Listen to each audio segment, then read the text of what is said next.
할렐루야. 주님의 은혜가 풍성한 복된 주일이 되시기를 바랍니다. 지난 주간에 마리아 행전이 은혜 가운데 마쳤습니다. 나라와 민족을 위한 우리 여성들의 뜨거운 기도가 하늘 보좌를 움직이고 또 이 나라 민족을 향한 하나님의 거룩하신 뜻이 이루어질 줄로 믿습니다. 해가 갈수록 또 간절해지는 저희의 기도가 하나님께서 응답하실 줄로 믿습니다. 함께 참여하지 못한 분들은 동영상으로라도 CGN TV 또 교회 홈페이지에 들어가셔서 함께 참여할 수 있게 되기를 바랍니다. 매월 마지막 주일은 우리 연약한 이웃들, 지체들을 기억하는 구제 봉사 주일입니다. 함께 여러 가지 모양으로 함께 참여할 수 있게 되기를 바랍니다. 계속해서 민수기의 말씀 우리가 묵상하고 있습니다. 민수기 이제 22장에서 36장까지의 광야를 지나는 이스라엘 백성들의 삶을 함께 나누고 있습니다. 이번 빛과 소금의 커버 스토리는 오페라 가수이자 서울대에서 강의하신 이용훈 이 오페라 가수, 제가 여러 인터넷에서 이분의 찬양과 또 신앙 스토리를 듣고 감동이 되어서 이렇게 함께 믿음을 나누는 그런 분으로 소개했습니다. 기도하겠습니다. 살아계신 하나님 아버지, 오늘도 주의 이름을 높여 드립니다. 주님의 높고 위대하신 은혜가 우리의 삶 속에 차고 넘침을 믿습니다. 주의 말씀과 성령 안에서 주의 길을 따라가는 저희들이 되게 하여 주시옵소서. 오늘도 마음을 구별하고 시간과 장소를 구별하여 거룩하신 하나님 앞에 예배 드릴 때 말씀하시는 하나님, 우리의 삶 속에 역사하시는 그 하나님을 주의 말씀을 통해 듣고 경청하며 순종하는 저희들이 되게 하여 주시옵소서. 예수님의 이름으로 기도하옵나이다. 아멘. 오늘 본문은 불순종에 따르는 저주에 대한 말씀입니다. 읽기 불편할 정도로 끔찍한 내용들입니다. 처음 성경을 접하시는 분들은 참 깜짝 놀라실 수 있는 그런 내용들이죠. 성경에는 읽고 듣기 좋은 그런 말씀들, 소위 명언들로만 가득 나열되어 있는 줄 알았는데 이런 저주의 말씀들이 있는 것을 보고 받아들이기 어려우실 수 있습니다. 뿐만 아니라 신앙생활을 오래 하신 분들도 사실 이 신명기 28장 후반부에 나오는 이 저주의 말씀들은 이해하기 어려울 수 있습니다. 저희 목회자들도 지난주 함께 말씀을 나누는 복에 관한 말씀은 아주 자신 있게 설교합니다. 그런데 오늘 본문에 나오는 이 저주의 말씀들은 그냥 건너뛰고 싶은 그런 유혹이 생기기도 합니다. 그러나 이 말씀도 분명 하나님께서 주신 준엄한 말씀입니다. 저주라는 단어 자체가 하나님께는 어울리지 않는 것처럼 보입니다. 사랑, 자비, 긍휼, 용서, 이러한 단어들만 하나님께 해당되는 것처럼 보입니다. 영국의 무신론자 리차드 도킨스라는 분이 쓴 만들어진 신이라는 책에서 구약의 하나님이 바로 이런 모습 때문에 성경을 믿을 수 없고 받아들일 수 없는 책이라 그렇게 혹평을 했죠. 그 중에 한 글을 읽어보면 이런 글을 썼습니다. 구약 성경에 나오는 하나님은 틀림없이 허구에 등장하는 모든 인물 중에서 가장 불쾌한 인물이다.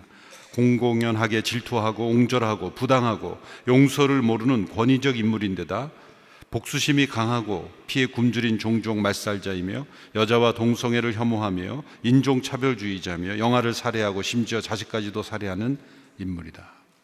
이렇게 구약 성경에 나오는 하나님을 바로 이러한 본문을 근거로 해서 성경이 믿을 수 없는, 받아들일 수 없는 책인 것처럼 그렇게 비판하고 있습니다. 이러한 그의 주장이 세계적인 베스트셀러가 된 것은 그의 주장이 옳기 때문이 아니라 많은 사람들의 마음속에 이미 그러한 생각을 가지고 있기 때문이죠. 많은 사람들이 생각한다고 해서 옳은 것은 결코 아닙니다. 그런 많은 사람들의 마음속에 있는 그런 생각들을 대변해 주었을 뿐인 것이죠. 하나님의 저주는 우리 인간들이 우리의 마음속에 경험하는 저주와 다릅니다. 우리의 저주는 자신도 불의하면서 자기 자신도 죄악 가운데 있으면서도 복수심에서 질투심에서 그리고 잘못된 과장된 미움에서 나온 그런 저주죠. 그러나 하나님의 저주는 온전히 선하신 하나님께서 악에 대하여 철저하게 악에 대하여 그 악을 미워하시는 저주입니다. 선하신 하나님이시기에 악을 미워하시기에 나오는 저주인 것입니다. 여러분, 선이란 악이 무슨 일을 하든지 간에 유약하고 무능하게 끌려가는 것이 선이 아닙니다. 선이란, 진정한 선이란 악에 대하여 저항하는 것입니다. 때로 대적하는 것입니다. 그 악을 미워하는 것입니다. 그리고 그 악을 저주하는 것입니다. 그리고 그 악에 대하여 행동하는 것입니다. 만일 하나님께서 악에 대하여 저주하시는 내용이 성경에 없다면 그 하나님은 선하신 하나님이 아닙니다. 잠언 8장 13절의 말씀에서 여호와를 경외하는 것은 악을 미워하는 것이다.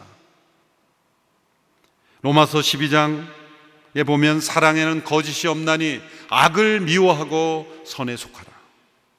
하나님을 경외하는 삶이란 하나님께서 악을 미워하시듯이 악을 미워하는 것입니다.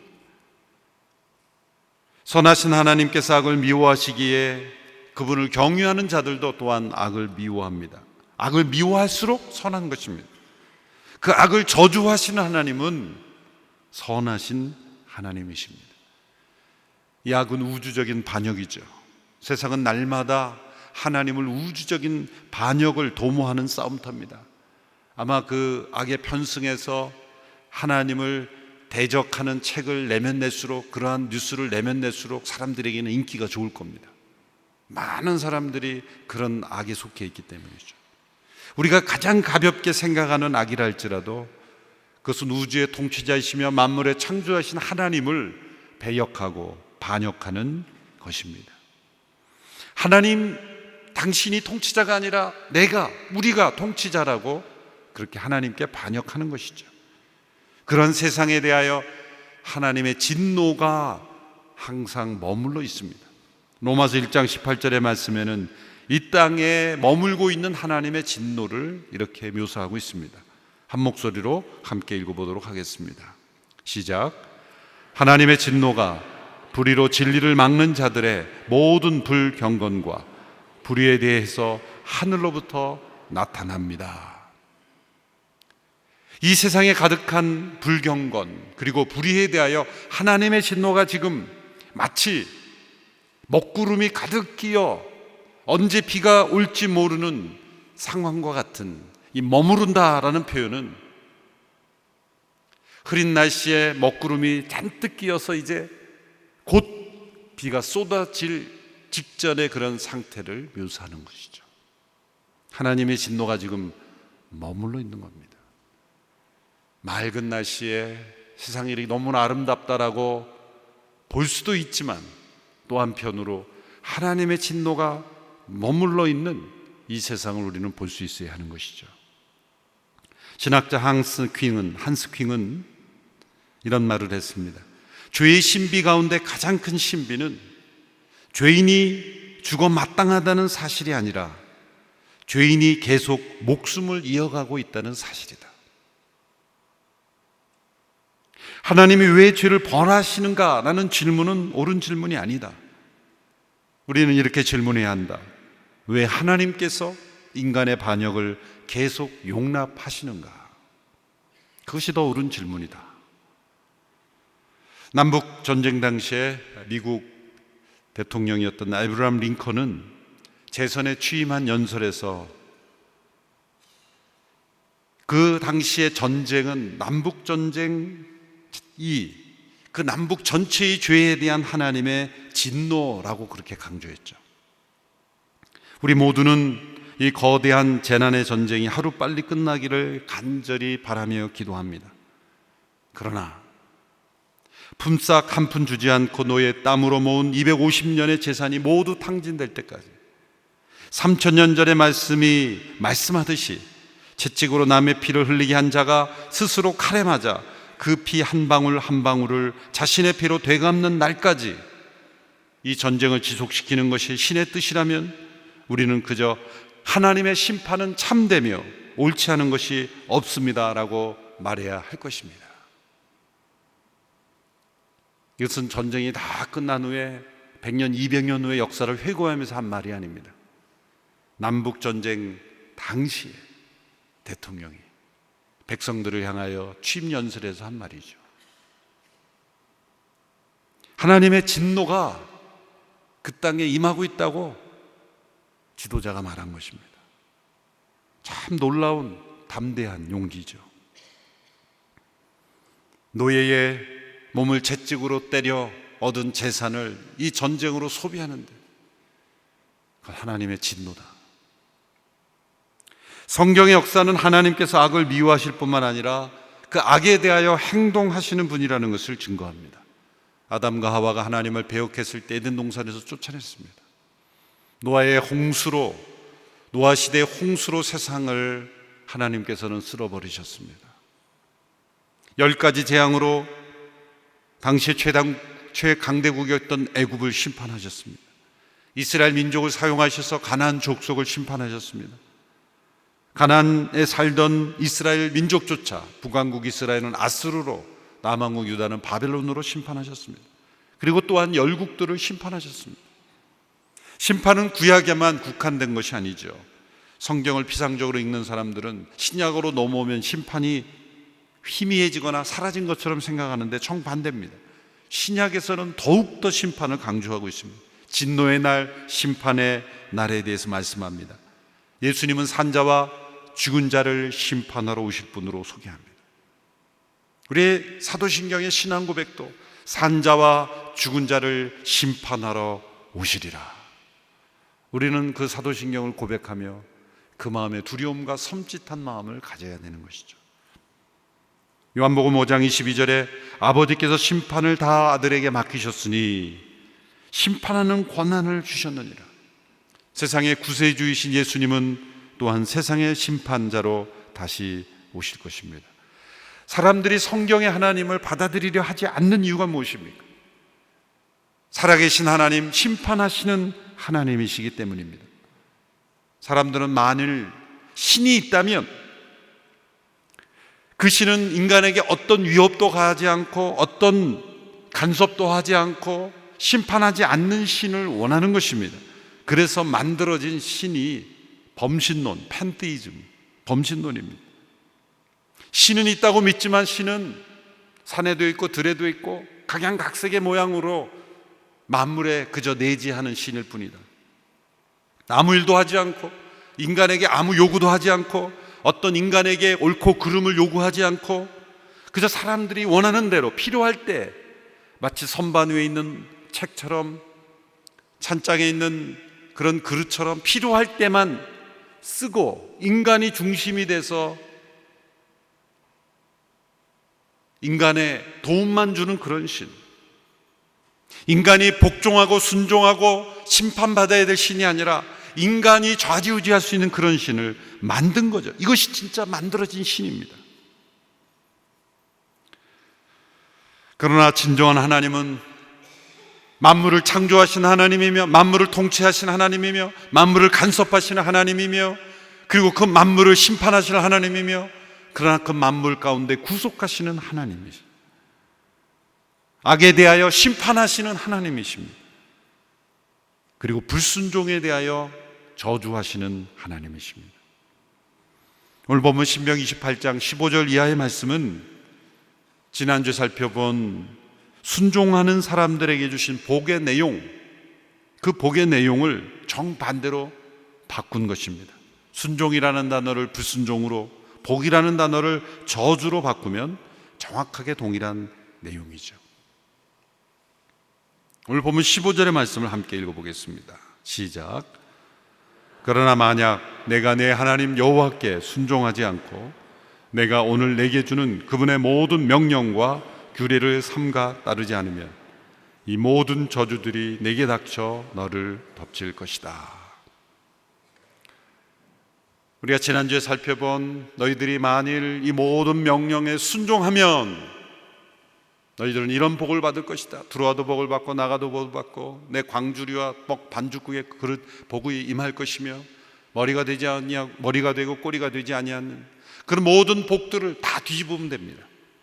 들어와도 저주를 받고 나가도 저주를 받고 머리가 되지 아니하고 꼬리가 되며 내 광주리와 떡 반죽 그릇에 저주가 임할 것이며 그런 모든 저주들. 그런데 놀라운 것은 그 복에 관한 말씀보다 이 저주에 관한 말씀이 3배나 많다는 거예요.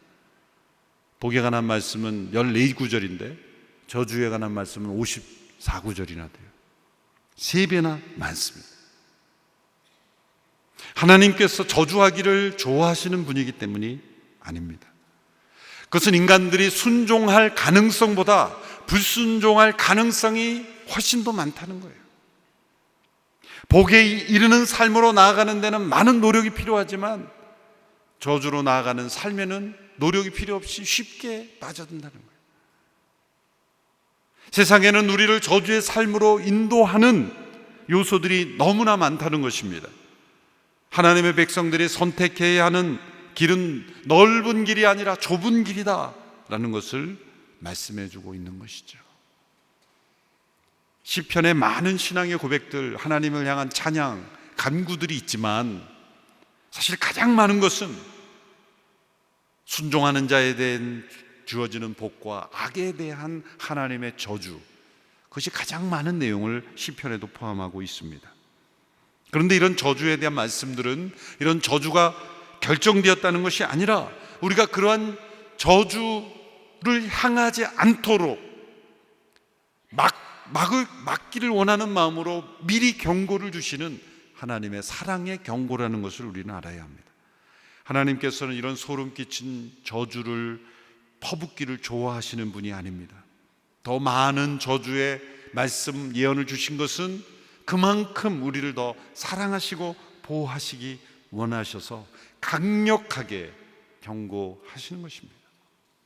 사랑에서 나온 경고의 말씀들이죠. 이 경고의 말씀들을 보면 이 축복의 단락과 마찬가지로 생활의 전 영역을 다 포함하고 있습니다. 개인과 가정, 경제, 사회, 나라 전체, 민족 전체, 그리고 생물들의 세계에 이르기까지 하나님의 저주는 광범위하게 주어집니다. 28장 45절의 말씀을 함께 보십시오. 28장 45절 시작. 이 모든 저주들이 내게 닥칠 것이다.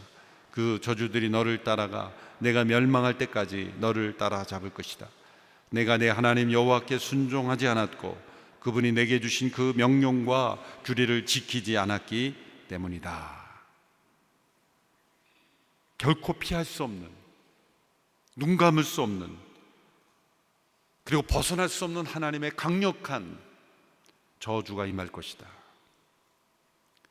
28장 후반부에 나오는 이 모든 경고와 말씀에는 또한 이 저주를 가져오는 불순종의 다양한 원인과 모습들까지도 지적해주고 있습니다. 몇 구절만 한번 살펴보면 먼저 20절에 보십시오. 20절 말씀 같이 읽습니다. 시작. 내가 그분을 버린 그 악으로 인해 여호와께서 내가 손을 대는 모든 일에 저주와 괴로움과 질책을 보내 내가 멸망하고 갑작스러운 파멸에게 이르게 하실 것이다. 이 불순종은 하나님을 버리는 악으로 인해, 악이란 하나님을 버린 것입니다. 하나님을 버리는 그 자체가 악의 상태인 것이죠. 나는 법적으로 처벌받을 만한 일을 하지 않았어, 그러므로 나는 선인이야, 아니라는 거죠. 우리의 마음속에 하나님을 거부하고 하나님을 버린 것 그 자체가 악의 상태며 그 자체는 하나님의 저주를 불러올 수 있는 상태에, 아주 위험한 상태에 있는 것입니다. 적극적으로 하나님을 경외하고 사랑하고 하나님께 적극적 순종의 상태에 있지 않으면 그 자체가 악한 상태에 있는 겁니다. 하나님을 버린 상태에 있기 때문에, 다른 사람들에게 나는 악한 일을, 나쁜 일을 행하지 않았기 때문에 이웃을 사랑한 거라고 생각하지 않아야 되는 것처럼, 적극적으로 이웃을 사랑하지 않으면 사랑하지 않은 거죠. 이웃에게 해를 끼치지 않은 것이 곧 사랑한 것, 그것은 지극히 일부입니다. 보다 적극적 사랑을 해야 되는 거죠. 하나님을 적극적으로 사랑하지 않으면 하나님을 그 마음속에 버린 것 자체가 악의 상태다. 거기서부터 출발하는 거죠. 두 번째로 또 47절의 말씀을 보십시오. 28장 47절 시작. 내가 번창하는 때 내 하나님 여호와를 즐겁고 기쁘게 섬기지 않았기에. 하나님께서 주시는 번창함을 감사하며 또한 하나님을 기쁘게 즐겁게 하나님을 섬기는 삶으로 나아가지 않으면 그 자체가 악한 상태며 이런 하나님의 저주를 받게 되는 모습으로 나가게 된다는 거예요. 그러므로 번창할 때마다 더욱 하나님 앞에 감사하고 하나님을 기쁘게 즐겁게, 그 번창함 자체를 기뻐하고 즐거워하는 것보다 하나님을 더 기뻐하고 즐거워하지 않으면 우리는 이러한 삶에 빠져들 수밖에 없다는 것. 하나님께 주시는 번성함을 기뻐함보다 하나님을 더 기뻐하는 우리 모두가 되기를 축원합니다. 58절의 말씀도 함께 보십시오. 함께 읽습니다. 시작. 만약 내가 이 책에 쓰여 있는 이 율법의 모든 말씀을 삼가 따르지 않고 영광스럽고 두려워할 이름 내 하나님 여호와를 두려워하지 않으면, 영광스러운 이름, 우리가 두려워해야 할 이름, 그 하나님 여호와를 두려워하지 않을 때 우리는 대적을 두려워하고 대적에게 복종하는 삶을 살고 있는 겁니다. 영광스러운 이름을 높이지 않을 때 우리는 수치스러운 이름으로 뒤집어쓰게 될 것입니다. 이러한 원인들이 있기에 우리의 삶 속에 하나님의 진노가 머물러 있는, 만약 우리의 삶 속에 하나님을 버린 상태로, 여러분 마음속에 하나님을 버린 상태로 예배 출석 열심히 잘 할 수 있어요. 많은 액티비티도 열심히 할 수 있습니다. 하나님께서는 번성함으로 하나님을 기쁘게 즐겁게 섬기지 않으면서도 교회 직분자로 살 수 있어요. 하나님의 영광스러운 이름, 두려워야 될 이름을 진심으로 높이지 않으면서도, 자기의 이름을 높이면서도 영적 지도자라고 말할 수도 있어요. 그 모든 것이 하나님의 진노 가운데 있는 겁니다. 이런 불순종에 대한 저주와 경고들은 하나님께서 그 저주를 기뻐하시는 것이 아니라 경고라고 했습니다. 그럼에도 불구하고 역사를 보면 이 말씀대로 이루어지는 사례들이 있었어요. 이스라엘 역사에도 있었고 열국의 역사들에도 있었습니다. 하나님의 진노가 완전히 쏟아지진 않았지만 소나기처럼 쏟아지는 거예요. 역사 속 역사에 있었던 수많은 그런 사건들은 바로 소나기가 쏟아진 거예요. 그러나 아직 하나님의 진노의 근원은 다 쏟아지지 않은 거예요. 그러면 이 문제를 어떻게 해결하겠습니까? 이 불순종에 대한 저주와 심판의 경고들이 우리의 구세주신 예수 그리스도 안에서 우리는 이것을 어떻게 해석해야 합니까? 하나님께서는 이렇게 악을 미워하시고 우리에게 저주의 경고만 하시는 분이 아니라 하나님은 이 악을 처리하시는 분이십니다.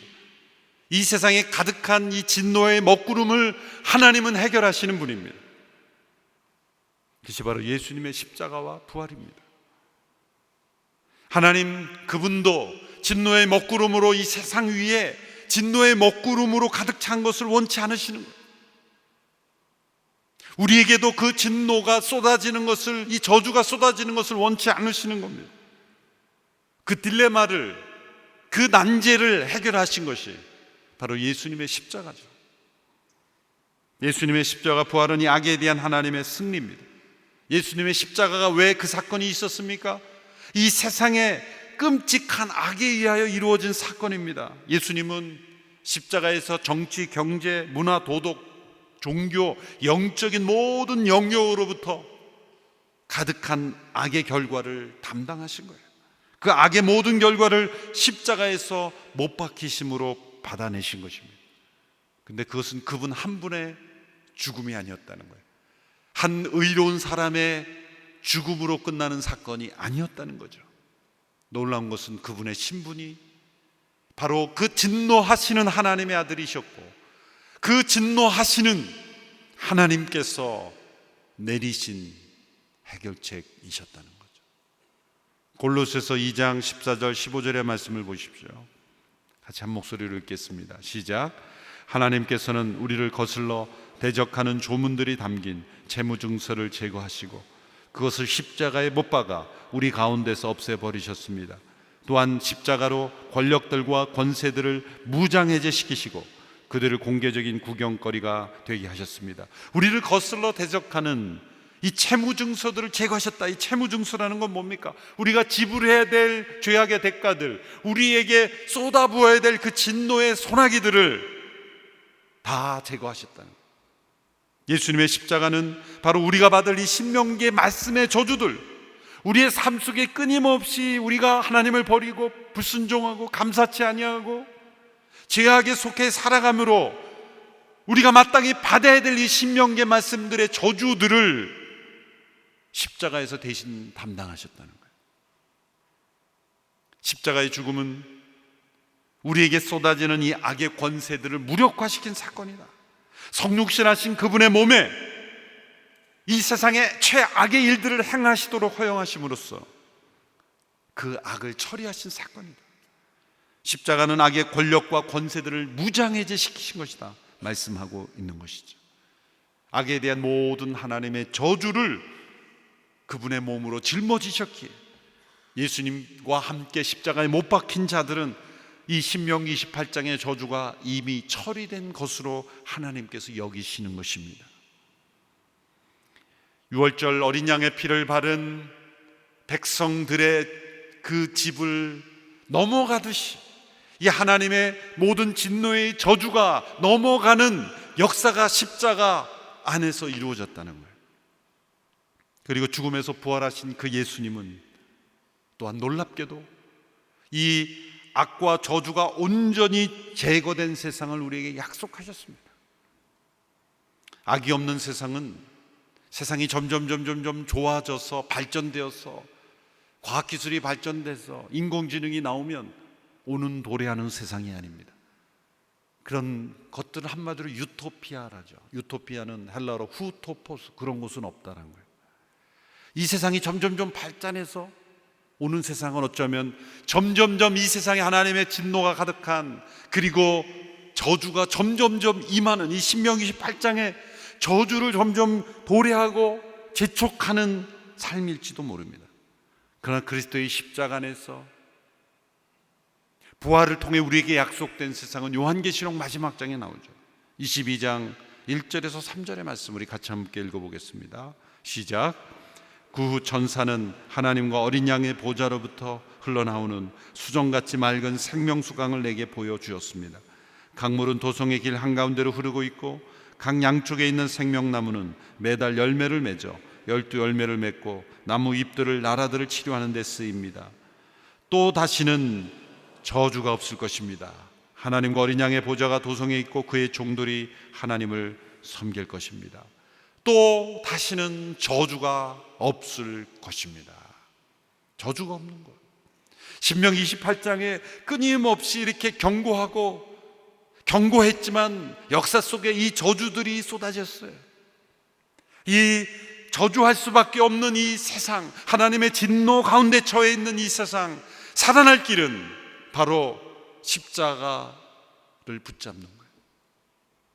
그 십자가 안에서 하나님의 진노가 해결되었고 그 모든 악의 세력이 무장해지게 되었기 때문에 그 십자가를 통해서, 부활의 영광스러움을 통해서 우리에게 약속된 저주가 없는 곳, 그 악의 저주가 사라진 곳을 우리에게 약속하셨다. 그리스도의 부활하심을 통해 우리에게 허락된 부활을 통해서만, 예수님의 부활과 같은 그 부활을 통해서만 갈 수 있는 그곳, 그것이 저주가 없는 곳입니다. 저주가 없다는 건 배반이 없다는 것이고 악이 없다는 겁니다. 악이 완전히 소멸되고 처리된 곳이라는 거예요. 새하늘과 새 땅은 저주가 없는 곳입니다. 악의 저주가 없는 것, 악의 권세가 사라진 곳이기 때문입니다. 어린 양 그리스도의 보혈로 구속받은 이들, 영화롭게 된 이들, 더 이상 죽음이 없는 영원한 생명 가운데 하나님만을 온전히 섬기는 나라, 그것이 우리에게 약속되었습니다. 하나님은 악을 미워하시는 분만이 아닙니다. 악을 저주하시는 분만이 아닙니다. 악을 처리하시는 분입니다. 그리고 그 저주를 해결하시는 분이에요. 하나님의 끝은 저주가 아니라 저주가 없는 곳입니다. 하나님은 이 땅의 악과 저주를 그리스도의 십자가로 해결하시고 그리고 영광스러운 나라를 우리에게 약속하셨습니다. 그래서 리차드 도키스라는 분이 쓴 그 책은 틀린 책이에요. 성경을 끝까지 안 읽은 책이에요. 부분만 읽은 책이에요. 아마 누군가 자신의 책을 부분만 가지고 인용해서 말하면 이거 잘못된 책이라고 비판할 겁니다. 똑똑한 것 같지만 바보 같은 사람이죠. 그분이 한국말을 모르니까 뭐 이런 말로 저를 고소하진 않겠죠. 우리는 그리스도 안에서 악에 대한 모든 율법의 저주를 처리하고 이 새로운 나라를 허락하신 백성으로 이 땅을 살아가는 거예요. 아직도 이 땅에는 그런 악들이 있고 그리고 악에 대한 하나님의 저주가 있고 하나님의 진노가 머무르는 이 땅 가운데 우리는 살아가고 있어요. 우리는 이 중복적인 삶을 살아가고 있어요. 이 땅을 살아가며 우리는 악을 미워하고 하나님이 악을 저주하듯이 악을 저주하며 악에 속한 사람들을 구원하시는 일에 참여하며 이 땅을 살아가고 있는 거예요. 그리스도의 십자가를 통해 악의 모든 권세를 깨트리시고 승리하심을 통해서만 우리는 악을 이길 수 있습니다. 다시는 저주가 없는 그 천국을 날마다 소망하며 이 땅에서 악에 대하여 승리하며 살아가는 우리 모두가 되기를 주님의 이름으로 축원합니다. 기도하겠습니다. 악을 미워하시고 저주하실 뿐만 아니라 악을 처리하시고 승리하신 하나님을 찬양합니다. 우리의 삶 속에도 이러한 승리가 날마다 넘치게 하여 주옵소서. 악을 우리도 미워하게 하여 주시고 선에 속한 삶을 살아갈 뿐만 아니라 다시는 저주가 없는 영원한 나라를 소망하며 승리하며 살아가는 우리 모두가 되게 하여 주시옵소서. 예수님의 이름으로 기도합나이다. 아멘. 다 같이 자리에 일어나셔서 함께 봉헌 찬양 드립니다.